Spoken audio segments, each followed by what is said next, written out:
So, hello, Christy. First of all, many congratulations for your remarkable achievement in NEET Thank you. 25. सबसे पहले Christie आप अपने बारे में बताएं, आप कहाँ से हैं? लास्ट ईयर आपकी NEET 2024 में क्या रैंक थी? इस साल आपकी क्या रैंक है? मेरा नाम दृष्टि सिंधवानी है. I belong from Rohini, Delhi. I scored 571 marks in NEET 2025 with a rank of 5,142. This was my second attempt. In my first attempt, I scored 602 marks with a rank of 75,078. मतलब बहुत अच्छा improvement था दृष्टि, और आप एक बहुत अच्छे एग्जाम्पल हैं उन सभी स्टूडेंट्स के लिए जो स्टूडेंट्स ड्रॉप लेने की सोच रहे हैं और ये भी सोचते हैं कई बार कि हमारा अगली साल पेपर कैसा आएगा, अगली साल सिलेक्शन होगा या नहीं. तो आप एक बहुत अच्छा एग्जाम्पल है उन सभी बच्चों के लिए. जब आप ड्रॉप लेने की सोच रहे थे तो कई क्वेश्चंस दिमाग में आते हैं, कुछ प्रेशर होता है, मेंटली प्रेशर कि अगली साल कैसा पेपर आएगा, क्या कट ऑफ जाएगा, कितनी रैंक आएगी, मेडिकल कॉलेज मिलेगा या नहीं मिलेगा, लोग क्या सोचेंगे, मैं ड्रॉप ले रही हूँ. तो वो सारी चीजें जो दिमाग में चल रही थी, तो उनको आपने कैसे ओवरकम किया और कैसे ये डिसीजन लिया कि नहीं, मैं अगली बार वापस से एक बार और अटेम्प्ट करूंगी और अपने स्कोर को और बेहतर करूंगी? सर, पहली बात तो लोगों के कहने से मुझे तो कोई फर्क पड़ता नहीं है. मेरे लिए जिनके ओपिनियंस मैटर करते हैं, मेरी फैमिली के, उनका मेरे साथ 100% सपोर्ट रहा था. तो उन्होंने मेरे हर डिसीजन को सपोर्ट किया. आई रिमेम्बर जब मैंने ड्रॉप लेने का डिसाइड किया था, तब मैंने खुद से बस 3 सवाल पूछे थे. पहला सवाल ये था कि मुझे क्या चाहिए. मुझे गवर्नमेंट मेडिकल कॉलेज में MBBS की सीट चाहिए. दूसरा सवाल ये था कि क्या 75,000 की रैंक में मुझे गवर्नमेंट कॉलेज मिल पाएगा. तो वो तो डेफिनेटली नहीं था. तीसरा यही था कि NEET 24 में क्या मैंने अपना बेस्ट दिया था, 100% दिया था. तो हाँ, सारी चीज़ें बस एक ही जगह एड अप हो रही थी कि मुझे एक और ड्रॉप लेना है, खुद को एक और चांस देना है और इस साल अच्छा करके दिखाना है, बस. और वो आपने किया भी सही. दैट्स वेरी गुड, बहुत अच्छी बात है. दृष्टि, इन सारी आपने जो डिसीजंस लिए, आपने और बेहतर करने की सोचा, तो इसके पीछे फैमिली सपोर्ट बहुत ज़्यादा इंपॉर्टेंट होता है. तो क्या आप बता सकते हैं कि फैमिली ने आपको किस तरह से सपोर्ट किया during this decision and throughout the session? मम्मा ने तो हर डिसीजन को सपोर्ट किया. उन्होंने कहा तेरे को जो भी करना है तू कर, मैं यहीं बैठी हुई हूँ.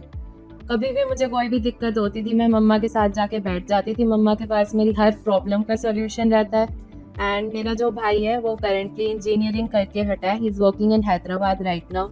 तो उससे मैं जब भी बात करनी होती थी, वो हमेशा मेरी कॉल उठा लेता था. और वो मतलब एक कंफर्ट पार्टनर रहा है, हमेशा कंफर्ट प्रोवाइड करता है हंसी मजाक करके. तो everything went on well with my affiliates. That's good, that's good. Christy, आपने डिसीजन लिया एलन ऑनलाइन के साथ जुड़ने का, एलन ऑनलाइन के साथ पढ़ाई करने का. तो मुझे बताएं कि एलन ऑनलाइन के साथ आपका जुड़ना, एलन ऑनलाइन के साथ आपकी पढ़ाई करना आपके लिए किस तरह से हेल्पफुल था? मतलब अगर सिंपल वर्ड्स में गए तो एलन ऑनलाइन ने आपके लिए थ्रू आउट द सेशन कैसे ये ओवरऑल आपके लिए हेल्पफुल रहा? ऑनलाइन को चूज करने का प्राइमरी रीजन यही था कि मुझे मैक्सिमम टाइम बचाना था, क्योंकि एक साल में 2 साल का सिलेबस कवर अप करना है. तो टाइम बहुत बचता, तो ऑनलाइन कोचिंग से टाइम बहुत ज़्यादा बचता है. एलन की जहाँ तक बात की जाए तो क्लासेस वगैरह जब होती थी, इनफैक्ट आप भी मेरे टीचर रहे हो, तो यस. बहुत मज़ा आता था. मज़ा और फन, लाफ्टर, ये सब कुछ क्लासेस के साथ पैरेलल चलता था. जब भी डाउट वगैरह कुछ भी टीचर से पूछो तो बहुत ही कंफर्टेबल इन्वायरमेंट रहता था. बिल्कुल भी हेसिटेंस नहीं होती थी और टीचर्स बहुत पेशेंटली हर डाउट को एड्रेस करते थे. और मतलब मेरी आदत है कि मुझे चीज़ें जो है वो ज़्यादा पिक्चर्स के, डायग्राम्स के, अच्छी एनिमेशंस के थ्रू ज़्यादा समझ आती है. तो वो सारी चीज़ें एलन ने प्रोवाइड की. एंड इतनी सारी चीज़ें हैं जो प्रोवाइड की गई है, सब मतलब कुछ काउंटिंग नहीं है. हाँ. Okay. बाकी हाँ, एक और चीज़ भी है कि जैसे मैं यहाँ रोहिणी में हूँ, आप टीचर्स मुझे कोटा से पढ़ा रहे हो, तो कभी ऐसा डिस्टेंस फील नहीं हुआ. हमेशा ऐसे लगता था कि सामने बैठे हुए सर पढ़ा रहे हैं. और मतलब बहुत ही अच्छा एम्बियंस रहता था एंड बेस्ट एक्सपीरियंस. तो क्या कहीं आपने 2024 में जब एग्जाम दिया तो जो आपके पढ़ने की स्ट्रैटेजी थी और 25 में जो आपने एग्जाम अभी दिया उसकी जो पढ़ने की स्ट्रैटेजी थी, उसमें कुछ डिफरेंसेस, कुछ चेंजेस आपने किए? कुछ डिफरेंसेस तो नहीं, बहुत ही वास्ट डिफरेंसेस थे, ड्रास्टिक चेंजेस थे. आई रिमेम्बर 24 में तो मैं कंसिस्टेंट नहीं थी. कुछ दिन मैं 12-13 घंटे पढ़ रही हूँ, कुछ दिन मैं 6 घंटे पढ़ रही हूँ और कुछ दिन मैं बिल्कुल नहीं पढ़ रही हूँ. तो क्लासेस के बाद मैं कुछ पढ़ती नहीं थी, मैं शॉर्ट नोट्स नहीं बनाती थी। रिवीजन के दौरान मैं ऐसे ही बस क्लास के नोट्स ऐसे ऐसे देख लेती थी। तो कम टाइम में मेरे को ज़्यादा सिलेबस करना था और 24 में मैं ज़्यादा टाइम में कम सिलेबस कर रही थी। तो इन सारी चीज़ों से सिलेक्शन में दिक्कत आई। And then again academic preparation से ज़्यादा इम्पोर्टेंट मेरे हिसाब से मेंटल प्रिपरेशन है। उस टाइम एग्जामिनेशन हॉल में क्वेश्चन पेपर से ज़्यादा भी चैलेंजेस आप फेस कर सकते हो और मेरे साथ सेम चीज़ हुई। मेंटल पीस मेरा रूइन हो गया था, सारा कॉन्फिडेंस डिस्ट्रॉय हो गया था और पेपर में ब्लंडर हो गया था। तो इस साल मैंने ठाना हुआ था कि मेंटली स्ट्रांग बनना है, कॉन्फिडेंट रहना है पेपर के दौरान और एकदम चिल्ड आउट रहना है, टेंशन बिल्कुल नहीं लेनी है। शॉर्ट नोट्स बनाए, रिवीजन मल्टीपल टाइम्स की, 4 टाइम्स रिवीजन की, यूट्यूब के वो जो सीरीज होते थे वो सारी चीज़ें की। तो एवरीथिंग एड्स ऑन। आज मैं तभी यहाँ बैठी हुई हूँ, आप इंटरव्यू दे रहे हो इसी कारण। नहीं, आप मतलब मैंने जैसे स्टार्टिंग में बोला था कि ये सारी बातें जो आपसे हम लोग सुन रहे हैं, आपकी जो सारी बातें आप अपना एक्सपीरियंस हमारे साथ शेयर कर रहे हो, डेफिनेटली ये उन सभी बच्चों के लिए बहुत ज़्यादा इंस्पायरिंग है जो इस साल कहीं ना कहीं नीट एग्जाम के लिए 26 के लिए प्रिपेयर कर रहे हैं और सोच रहे हैं कि क्या ड्रॉप लेना एक सही डिसीजन हो सकता है या नहीं, और स्ट्रैटेजिकली हमको कहीं ना कहीं अपने खुद को एनालिसिस करके चेंजेस करने की काफ़ी ज़रूरत होती है। आपके जो पीरियोडिक टेस्ट होते थे जिनको आप माइनर टेस्ट, मेजर टेस्ट बोलते हैं, इन टेस्ट ने ओवरऑल आपके लिए कैसे अपग्रेडेशन किया आपकी ओवरऑल प्रिपरेशन?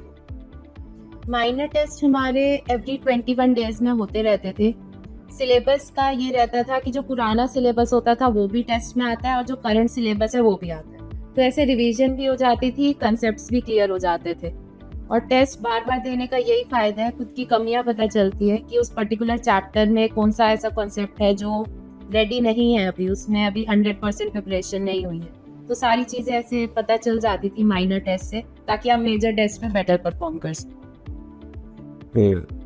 और टेस्ट में कभी ऐसा हुआ कि किसी एक टेस्ट में आपके मार्क्स बहुत ज़्यादा आ गए और कुछ एक ऐसे भी टेस्ट हुए क्या जिसमें मार्क्स आपके कम आए? मतलब वेरिएशन चलता रहता है ना, कभी पेपर टफ आ गए तो मार्क्स कम हो गए।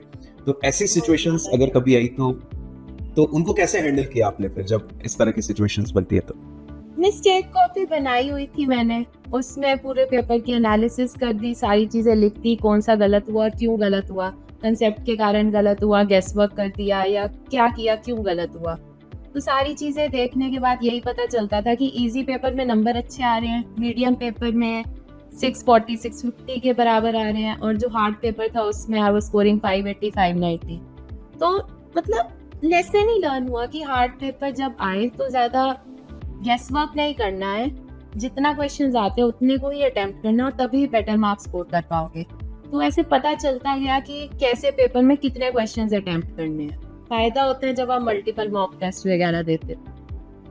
तो ऐसे कभी डीमोटिवेट तो नहीं हुई कम मार्क्स से। It's like it's a lesson learn, move on.